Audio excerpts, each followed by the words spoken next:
ओम श्री गुरुभ्यो नमः हरिः ओम ओम प्रो अस्मा उपस्तुतिं भरताय जुजो ओषति उक्थैरिन्दस्य माहिनं वयो ओ वर्धन्ति सोमिनो ओ भद्रा इन्द्रस्य रातयाः अयुजो असमो नृभिरेकः कृष्टिरजास्याः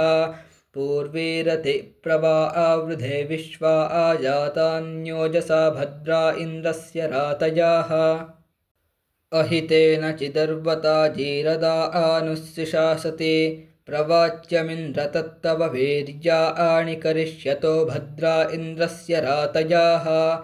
आया आहि कृणवा आमत इन्द्र ब्रह्मा आणिवर्धना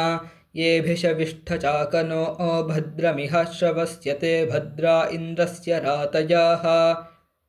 धृषतश्चिद्धृशन्मनः कृणोषे एन्द्रयत्वं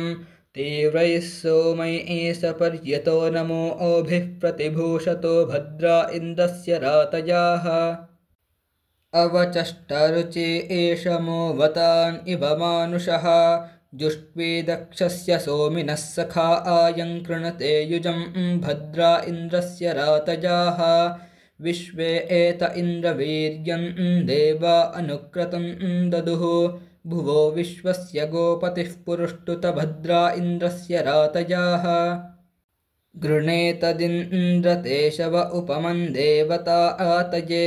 यद्धंसि वृत्रमोजसा शचीपते भद्रा इन्द्रस्य रातयाः समनेव वपुष्यतः कृणवन्मानुषायुगा विदेतदिन्द्रश्चेतनमधः श्रुतो भद्रा इन्द्रस्य रातयाः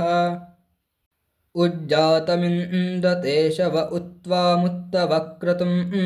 भूरि गो भूरि वावृधर्मघवन्तव शर्मणि भद्रा इन्द्रस्य रातयाः अहं च त्वं च वृत्रहंसंयुज्यावसनिभ्यः अरातीवाचिदद्रिवो नुनौ शूरमंसते भद्रा इन्द्रस्य रातयाः सत्यमिद्वा उतं वयमिन्द्रं स्तवामनानृतं महान् असुन्वतो वधो भूरिज्योति एंषि सुन्वतो भद्रा इन्द्रस्य रातयाः